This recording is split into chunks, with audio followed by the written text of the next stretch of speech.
Students, previous lecture में हम लोगों ने किसकी स्टडी की हुई थी? किसकी? कवक की। कवक को हम लोगों ने वाइंड अप कर लिया था। आज हम लोग स्टडी किसकी करेंगे? ब्रायोफाइटा। तो ब्रायोफाइटा क्रिप्टोगैमी है या फेनरोगैमी? क्रिप्टोगैमी का मतलब जिसमें बीज ना हो और फ्लावर्स ना हो। तो आज हमारा जो नेक्स्ट फाइलम है, अगला फाइलम है, यानी ये प्लांट फाइलम है। अगला हमारा फाइलम है ब्रायोफाइटा। ब्रायोफाइटा को हमने कहा था कि ब्रायोफाइटा को दो वर्ड्स में हमने स्प्लिट किया था, दो वर्ड में तोड़ दिया था। Bryos plus phyton. Bryos means mosses and phyton means plant. तो जिसमें मॉसेस प्लांट्स की स्टडी करते हैं हम लोग, उसे हम ब्रायोफाइटा कहते हैं।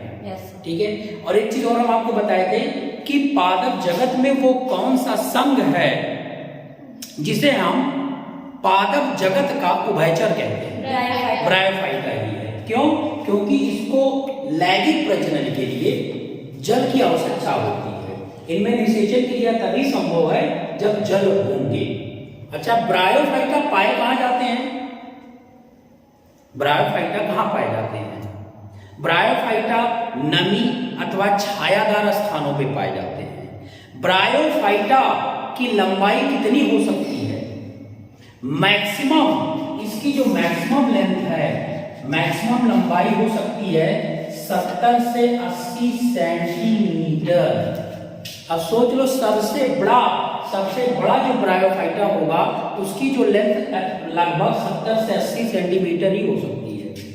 मतलब ये बहुत ही छोटे छोटे पौधे होते हैं, ट्रीज नहीं होते हैं ये। इसको हर्ब श्रब्स बोल सकते हैं, बहुत छोटे छोटे पौधे रहते हैं, लेकिन ये छायादार स्थानों पे ही ग्रो करते हैं। अच्छा, कोई आइडिया है कि सबसे बड़ा ब्रायोफाइटा का पौधा कौन सा है? डसोनिया। जो हमारा डसोनिया है, डसोनिया ये सबसे बड़ा ब्रायोफाइटा है। सबसे बड़ा पौधा है ब्रायोफाइटा का, जिसकी लंबाई लगभग 70 से 80 सेंटीमीटर होती है। ये सबसे बड़ा ब्रायोफाइटा है। और कुछ ब्रायोफाइटा के उदाहरण मालूम है आप लोगों को? जैसे कुछ और ब्रायोफाइटा, स्फैगनम क्या है? स्फैगनम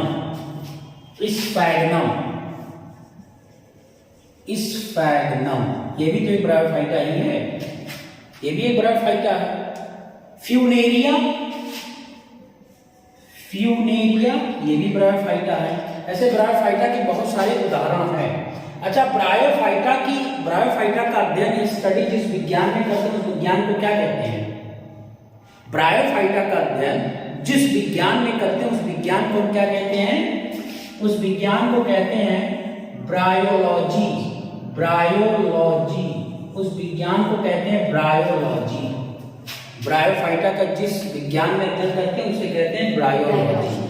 अच्छा, उस वैज्ञानिक का क्या नाम है जिसे भारतीय ब्रायोलॉजी का फादर कहा जाता है? Father of Indian bryology. हाँ, फादर ऑफ इंडियन ब्रायोलॉजी किसे कहते हैं? Father of Indian bryology. Father of Indian bryology. Yes sir, Kashyap. हाँ, शी इज राइट। ब्रायोलॉजी इनको कहते हैं S.K. कश्यप। S.K. कश्यप ये भारतीय ब्रायोलॉजी के जनक माने जाते हैं, पिता माने जाते हैं। इसे कहते हैं S.K. कश्यप। बहुत सारी परीक्षा वाणियों उस समय सब ऐसे मेंशन है, S.K. कश्यप। अच्छा, क्या जितने भी ब्रायोफाइटा होते हैं उसमें जड़, तना, पत्ती पूर्ण विकसित होता है? नहीं। जितने भी ब्रायोफाइटा होते हैं उसमें जड़, तना और पत्ती पूर्ण रूप से विकसित नहीं होता है। तो ये किस प्रकार के पौधे होते हैं? ब्रायोफाइटा। जितने भी ब्रायोफाइटा होते हैं उन सभी पौधों को हम लोग युग्मकोद्भिद कहते हैं। युग्मकोद्भिद का मतलब हम इसे गैमेटोफाइट कहते हैं। युग्मकोद्भिद। युग्मक तो समझ ही रहे होंगे, युग्मक दो प्रकार के होते हैं, नर युग्मक और मादा युग्मक। और फाइट का मतलब होता है प्लांट, पौधे से है। ठीक है, यानी इसमें युग्मक होंगे, नर युग्मक अलग होगा, मादा युग्मक अलग होगा। जितने भी ब्रायोफाइटा होते हैं उनमें प्रजनन जो होता है वो कितने प्रकार का होता है? 2 प्रकार का होता है। यानी जितने भी हमारे ब्रायोफाइट्स हैं उसमें जो रिप्रोडक्शन है, प्रजनन, वो मुख्य रूप से 2 प्रकार का होता है। रिप्रोडक्शन 2 प्रकार का होता है। एक को कहते हैं अलैंगिक प्रजनन, असेक्सुअल रिप्रोडक्शन, और दूसरे को कहते हैं लैंगिक प्रजनन, सेक्सुअल रिप्रोडक्शन। लेकिन यहाँ से क्वेश्चन पूछेगा, ये नहीं पूछेगा कि ब्रायोफाइटा में कितने, ये भी पूछा जा सकता है कि क्या ब्रायोफाइटा में अलैंगिक प्रजनन पाया जाता है या क्या ब्रायोफाइटा में लैंगिक प्रजनन पाया जाता है, ये भी प्रश्न पूछा जा सकता है। तो दोनों प्रकार के प्रजनन पाए जाते हैं, अलैंगिक और लैंगिक। जो हमारा लैंगिक प्रजनन है, लैंगिक प्रजनन जो होता है ये आगुणित अवस्था में होता है, हैप्लॉइड स्टेज में होता है। ये पूछा जा सकता है, हैप्लॉइड फेज में होगा, आगुणित अवस्था में होगा। ठीक है, हम बता रहे हैं आगुणित क्या है, आपको बता चुके होंगे आगुणित और द्विगुणित के बारे में। ठीक है, जो हमारा लैंगिक प्रजनन होगा वो आगुणित अवस्था में होगा, और आगुणित अवस्था में जब होगा तो हम इसे कहेंगे युग्मकोद्भिद। यानी जो हमारा ब्रायोफाइटा है उसमें जो लैंगिक प्रजनन होगा वो युग्मकोद्भिद के द्वारा होगा, युग्मकोद्भिद के माध्यम से होगा, इसलिए हम इसे कहेंगे गैमीटोफाइट। क्लियर? Yes sir. हाँ, दूसरा, हाँ, ब्रायोफाइटा में जो अलैंगिक प्रजनन होगा वो डिप्लॉइड, द्विगुणित के माध्यम से होगा, डिप्लॉइड के माध्यम से होगा, इसलिए हम इसको गैमीटोफाइट ना कह करके बीजाणुभिद कहते हैं। जैसे इसको युग्मकोद्भिद कहते हैं वैसे इसको बीजाणुभिद कहते हैं, स्पोरोफाइट कहते हैं, स्पोरोफाइट कहते हैं। क्लियर हो गई यहां तक बात? Yes sir. अर्थात इसका मतलब ये हुआ कि ब्रायोफाइटा के प्रजनन में युग्मकोद्भिद भी होगा और बीजाणुभिद भी होगा। जब किसी भी पादप में या किसी भी पादप के संघ में युग्मकोद्भिद और बीजाणुभिद, गैमीटोफाइट और स्पोरोफाइट दोनों विद्यमान हो तो उसमें पीढ़ी एकांतरण जरूर पाया जाएगा। तो प्रश्न ये भी पूछा जा सकता है कि क्या ब्रायोफाइटा में पीढ़ी एकांतरण पाया जाता है, अल्टरनेशन ऑफ जनरेशन पाया जाता है? हाँ, पाया जाता है। तो ब्रायोफाइटा की एक प्रॉपर्टी ये भी है कि इसमें अल्टरनेशन ऑफ जनरेशन, पीढ़ी एकांतरण इसमें पाया जाता है। अच्छा, ये पीढ़ी एकांतरण क्या होता है, कोई आइडिया है आप लोगों को? पीढ़ी एकांतरण तो हम समझ गए, जिसमें गैमीटोफाइट और स्पोरोफाइट दोनों अवस्थाएं होंगी, उस संघ में पीढ़ी एकांतरण पाया जाएगा। अच्छा, पीढ़ी एकांतरण का मतलब ये हुआ कि सपोज मान लीजिए कि ये कोई एक ब्रायोफाइटा का पौधा है, सपोज मान लेते हैं ब्रायोफाइटा का पौधा है ये। ठीक है, ब्रायोफाइटा का पौधा है तो सबसे पहले इसमें लैंगिक प्रजनन स्टार्ट होगा, सेक्सुअल रिप्रोडक्शन स्टार्ट होगा। लैंगिक प्रजनन जब स्टार्ट होगा तो लैंगिक प्रजनन आगुणित होगा। क्लियर? तो किसके माध्यम से होगा? गैमीटोफाइट के माध्यम से होगा, मतलब युग्मकोद्भिद के माध्यम से होगा। क्लियर? और युग्मकोद्भिद जब इसमें युग्मक है तो मतलब 2 प्रकार के युग्मक होंगे, एक तो नर युग्मक मेल गैमीट होगा और दूसरा हमारा होगा फीमेल युग्मक, फीमेल गैमीट होगा। अब ये दोनों आगे चल करके फ्यूज होंगे, जुड़ेंगे तो क्या बनाएंगे? जाइगोट। लेकिन जब ब्रायोफाइटा में ये लैंगिक प्रजनन चलती है तो अल्टरनेट एकांतरण क्रम में यहीं पे लैंगिक प्रजनन भी इस साइड में स्टार्ट हो जाती है। लैंगिक प्रजनन इसमें बीजाणुभिद के माध्यम से स्टार्ट हो जाएगा। क्लियर? इसी को हम कहते हैं पीढ़ी एकांतरण, मतलब लैंगिक और अलैंगिक प्रजनन का एकांतरण क्रम में चलना, एकांतरण क्रम में चलना, उसे हम कहते हैं, क्या कहते हैं? पीढ़ी एकांतरण। जब लैंगिक प्रजनन और अलैंगिक प्रजनन एकांतरण क्रम में चले। अब देख रहे हैं लैंगिक प्रजनन चल रहा है युग्मक के माध्यम से और यहां पे चलेगा अलैंगिक प्रजनन। इसी को हम कह देते हैं पीढ़ी एकांतरण पाया जाता है। तो इधर वाली जो अवस्था हो जाएगी हमारी, इधर वाली अवस्था को हम गैमेटोफाइट कह देंगे और इधर वाली अवस्था को स्पोरोफाइट कह देंगे। इधर वाली अवस्था को बीजाणुविद कहेंगे और इधर वाली अवस्था को युग्मकोद्भिद कहेंगे। बस यही है एकांतरण। अल्टरनेट समझ रहे हैं ना, एक के बाद एक आना, इसी को अल्टरनेट कहते हैं, एकांतर कहते हैं। तो अगर लैंगिक ब्रायोफाइटा में प्रजनन लैंगिक और अलैंगिक एकांतर क्रम में होते हैं तो उसे हम अल्टरनेशन ऑफ जनरेशन या पीढ़ी एकांतरण कहते हैं। यहाँ तक बात क्लियर हो गई? Yes. अच्छा, आगुणित माने क्या होता है? आगुणित और द्विगुणित माने। आगुणित को हम कभी कभी सिंबल पे भी क्वेश्चन पूछ लेता है। आगुणित को हम स्मॉल एन से रिप्रेजेंट करते हैं और द्विगुणित को हम 2n से शो करते हैं। तो क्या है आगुणित माने? उसमें एक क्रोमोसोम, इसमें 2 क्रोमोसोम। हाँ, ये आप कह सकती हैं कि इसमें क्रोमोसोम जो होते हैं हाफ सेट्स होते हैं, आधे सेट होते हैं, और इसमें जो क्रोमोसोम्स होते हैं पूरे सेट में होते हैं।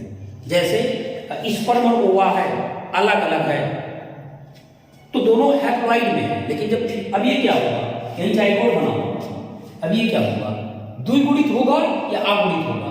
ये जाइगोट द्विगुणित होगा, क्योंकि आधे गुणसूत्र इसके और आधे गुणसूत्र इसके क्रोमोसोम यहाँ पे आ गए, तो अभी ये हाफ सेट में थे, अब यहाँ पूरा सेट बन गया, तो इसलिए इसे द्विगुणित हो जाता है। तो ये अंतर है, आगुणित और द्विगुणित में क्या अंतर होता है? ठीक, बताइए। फादर ऑफ इंडियन ब्रायोलॉजी का नाम, father of Indian bryology S के कश्यप, एस के कश्यप, ये नाम मत भूलिएगा, ठीक। अच्छा, ब्रायोफाइटा, ब्रायोफाइटा में जो ये पीढ़ी एकांतरण क्रम चलता है या जो लैंगिक प्रजनन चलता है, ये कहां चलता है? मतलब स्थल में चलेगा या जल में चलेगा? जल में तो इनको लैंगिक प्रजनन चलेगा ना, इनका लैंगिक प्रजनन। याद रखिएगा कि ये प्रश्न पूछा जा सकता है कि ब्रायोफाइटा में कौन सा प्रजनन जल में होता है, लैंगिक अलैंगिक दोनों, इनमें से कोई नहीं, सिर्फ लैंगिक प्रजनन जल में होगा, क्योंकि लैंगिक जब प्रजनन होगा उसी में निषेचन होगा, अलैंगिक प्रजनन में नहीं, लैंगिक प्रजनन में निषेचन होगा, और निषेचन के लिए सारे ब्रायोफाइटा को जल की आवश्यकता होती है। और कुछ ब्रायोफाइटा के नेम बताइए। अभी हमने आपको बताया स्फैगनम। अच्छा, स्फैगनम जो ब्रायोफाइटा है इसका कुछ महत्वपूर्ण रोल है, ब्रायोफाइटा का कुछ महत्वपूर्ण यूज भी है। ब्रायोफाइटा का कृषि के क्षेत्र में या औषधि के क्षेत्र में, मेडिसिन के क्षेत्र में बहुत बड़ा योगदान है। कृषि के भी क्षेत्र में इसका बहुत बड़ा योगदान है। अच्छा, कई बार ये प्रश्न पूछा गया है कि उस ब्रायोफाइटा का नाम बताइए जो ऊर्जा का मुख्य स्रोत है। जो ऊर्जा का मुख्य स्रोत है, ऊर्जा का मुख्य स्रोत यहाँ कह दिया, थोड़ा सा कंफ्यूजन हो गया, पूछ रहा ऊर्जा का मुख्य स्रोत। अब ऐसे इसको पूछा जा सकता है कि उस ब्रायोफाइटा का नाम बताइए जिससे ईंधन प्राप्त किया जाता है। ईंधन समझ रहे हैं ना, जो ईंधन के काम में प्रयोग किया जाता है लकड़ी उकड़ी के फॉर्म में, तो उस ब्रायोफाइटा का नाम, तो उस ब्रायोफाइटा का नाम है स्फैगनम। स्फैगनम को हम एनर्जी को, ऊर्जा का स्रोत भी कहते हैं ब्रायोफाइटा में, या इसका हम यूज कहां करते हैं? फ्यूल्स में, फ्यूल्स में करते हैं। फ्यूल्स का मतलब ईंधन के प्रयोग में करते हैं, और यही ब्रायोफाइटा में ऊर्जा का मुख्य स्रोत माना जाता है, स्फैगनम।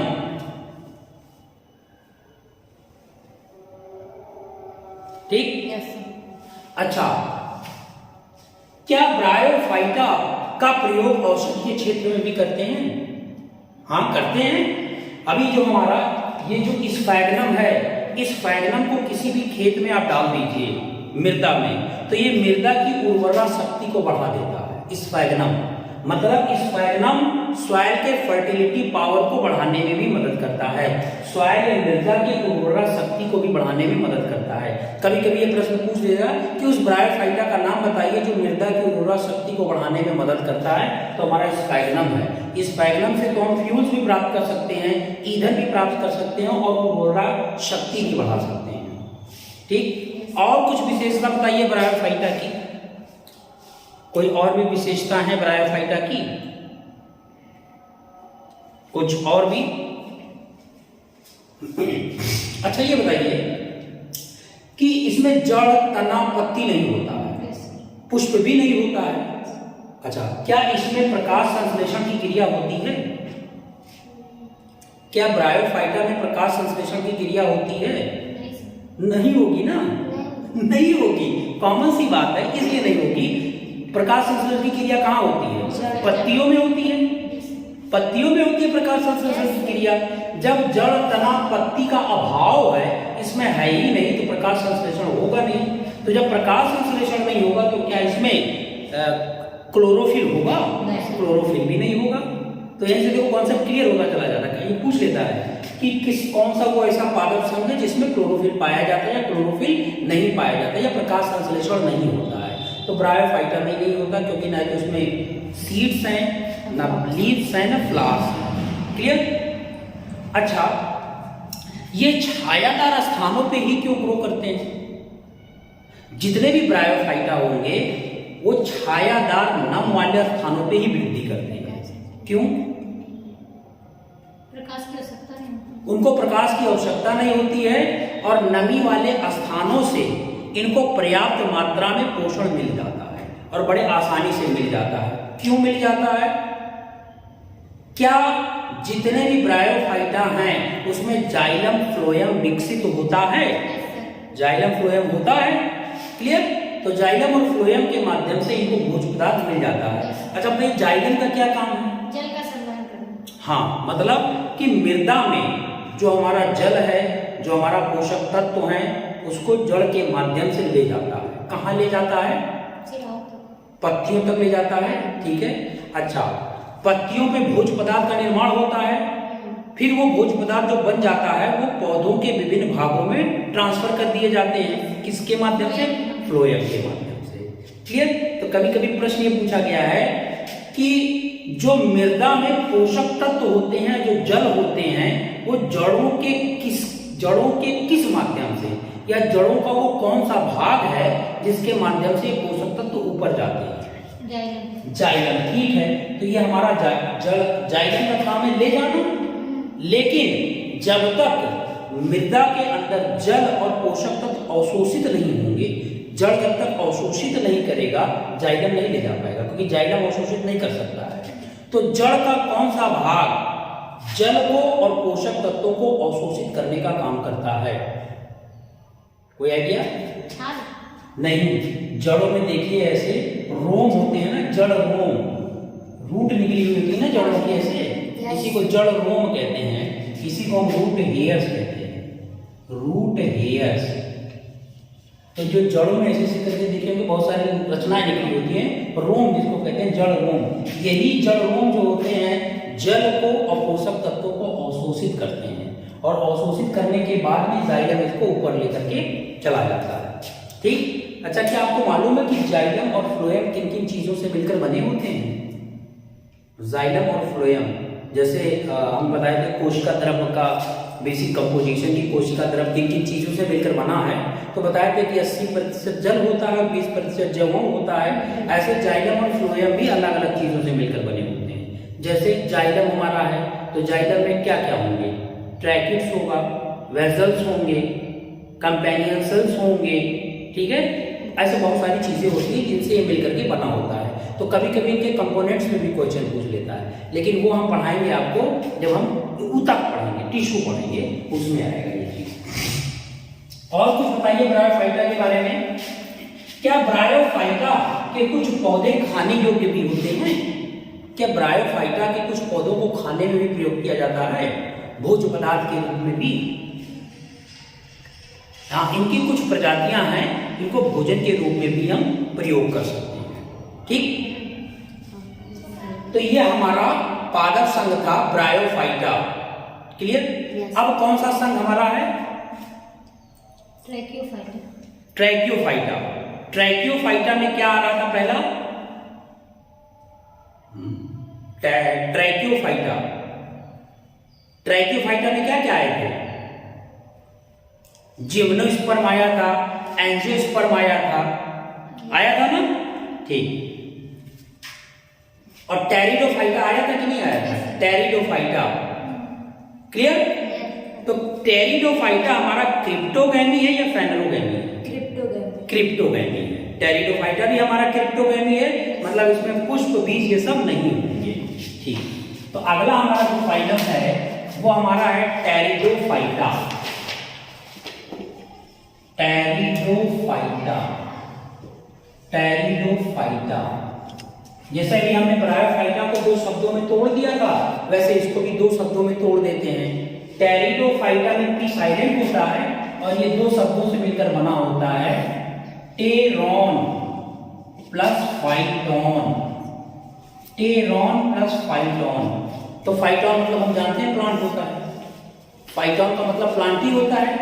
टेरॉन, टेरॉन का मतलब होता है फीदर, फीदर मतलब होता है पंख। टेरॉन का मतलब फीदर, पंख, और फाइटॉन का मतलब होता है प्लांट।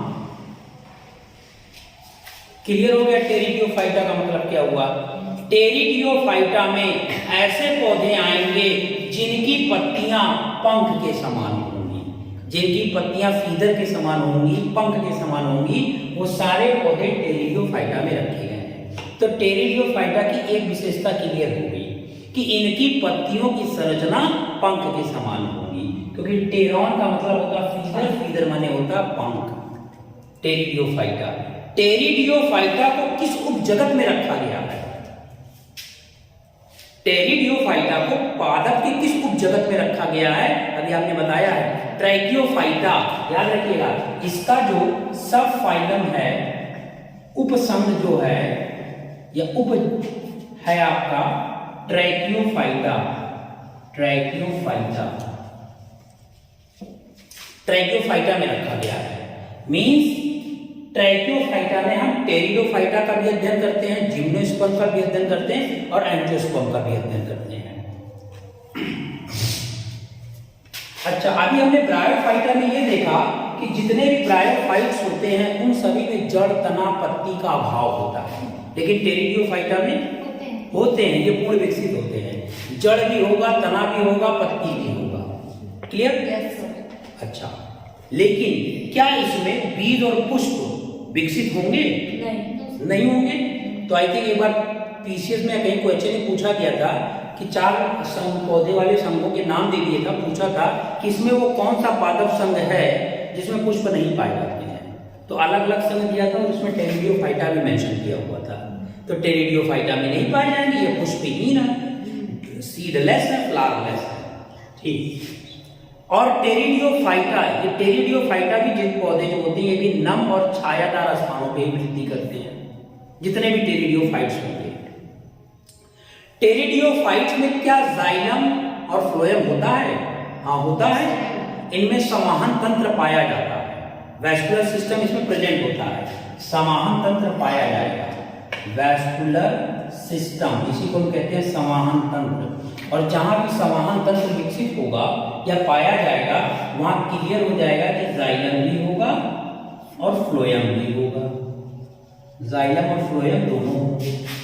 तो समाहन तंत्र इसमें पूर्ण विकसित होता है और ब्रायोफाइटा में भी होता है, क्योंकि वहां भी जाइलम और फ्लोएम पाए जाते हैं। अच्छा, कुछ टेरिडोफाइटा के पौधे का नाम बताइए। Azolla, Salvinia. हाँ, बहुत सही होने का है एग्जाम्पल। एजोला, साल्विनिया, इक्विसेटम और सेजिनेला, सेजिनेला, मर्केंसिया, मर्केंसिया। So these are the examples of the pteridophyta. प्रश्न ये पूछा है कि ये जितने भी टेरिडोफाइटा के उदाहरण है, एजोला, साल्विनिया, इक्विसेटम, सेजिनेला, मर्केंसिया, जितने भी हैं। अच्छा, फर्न किस में आता है? फर्न, फर्न माने कटीले जो पौधे होते हैं ना, जिसमें कांटे, जिनकी पत्तियों पे कांटे निकली हुई होती हैं, वो भी इसी में आ जाते हैं। ठीक है, अब बताइए इसमें वो कौन सा पौधा है जिसका प्रयोग सोना निकालने में किया जाता है, गोल्ड निकालने में किया जाता है। इस पौधे का प्रयोग हम सोना निकालने में करते हैं। हाँ, इक्विसेटम है, इक्विसेटम का प्रयोग गोल्ड निकालने में किया जाता है, सोना निकालने में किया जाता है। ठीक, अगला प्रश्न ये है कि ये जितने भी टेरिडियोफाइटा हैं, इस टेरिडियोफाइटा में वो कौन सा पौधा है जिसमें एक विशेष प्रकार की नील हरित शैवाल निवास करती है? एजोला। एजोला। क्लियर? इस एजोला में एक विशेष प्रकार की शैवाल निवास करती है जिसको BGA कहते हैं, ब्लू ग्रीन एल्गी, नील हरित शैवाल कहते हैं। ठीक, कुछ शैवाल का क्या नाम है? कुछ शैवाल का नाम पूछा था। कुछ शैवाल का नाम है एनाबीना। एनाबीना। तो एजोला जो एक टेरिडियोफाइटा है, इसके अंदर एक नील हरित शैवाल निवास करती है जिसका नाम है एनाबीना। क्लियर? Yes sir. अच्छा, इसमें वो कौन सा पौधा है जिसका प्रयोग गांव के लोग चटनी बनाने में करते हैं? हाँ, चटनी बनाने में। गांव में आप देखे होंगे एक ऐसे पौधा होगा और इस तरीके से उसमें ऐसे ऐसे निकला होगा खेत में, इस तरीके से। और गांव के लोग इसको 3 पत्तियां कहते हैं क्योंकि इसमें 3 पत्ती निकली रहती है। और गांव में जाइए तो उसकी पत्ती जब आप खाएंगे तो खट्टा लगेगा, खट्टा लगता है ना। और गांव के लोग तो सबके मुंह में पानी आ गया होगा। गांव के लोग क्या करते हैं कि इस पत्ती को ले लेते हैं और चटनी बनाते हैं। यही है मार्केंसिया। इस मार्केंसिया का, इसको 3 पत्तियां कहते हैं और इसका प्रयोग हम चटनी बनाने में करते हैं। क्लियर? तो ये चटनी वाला पौधा है, चटनी बनाई जाती है। कभी कभी ये भी प्रश्न पूछा जा सकता है कि कौन से पौधे का प्रयोग गांव के लोग चटनी बनाने में करते हैं? तो ये हमारा मार्केंसिया है। शहर के लोग भी तो करते हैं। हाँ, शहर के लोग भी करते हैं, मतलब ये मतलब ऐसे गांव में ज्यादा ये होता है ना, इसलिए लोग कह दिया था अब मिलेगा तो शहर वाले भी कर लेंगे। आपको वो लग गया। ओके, अच्छा चलिए, इसमें वो कौन सा पौधा है जिसका प्रयोग औषधि के रूप में किया जाता है? मार्केंसिया का भी प्रयोग औषधि के रूप में करते हैं और सेजिनेला का भी प्रयोग औषधि के रूप में करते हैं। विभिन्न प्रकार के औषधियों में इसका प्रयोग किया जाता है, सेजिनेला का और मार्केंसिया दोनों का औषधि बनाने में।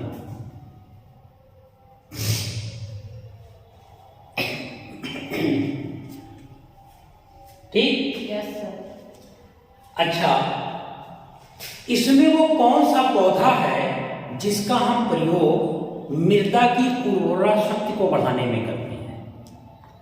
मृदा की उर्वरा शक्ति को बढ़ाने में करते हैं। सेजिनेला और मार्केंसिया, इन दोनों का हम प्रयोग मृदा की उर्वरा शक्ति को बढ़ाने के लिए करते हैं। सेजिनेला और मार्केंसिया दोनों का प्रयोग। ठीक? तो आई थिंक आज के लिए इतना ही रहने देते हैं। ठीक है? तो the rest part we will start tomorrow. इसी के आगे हम कंटिन्यू कर देंगे। Okay, thank you.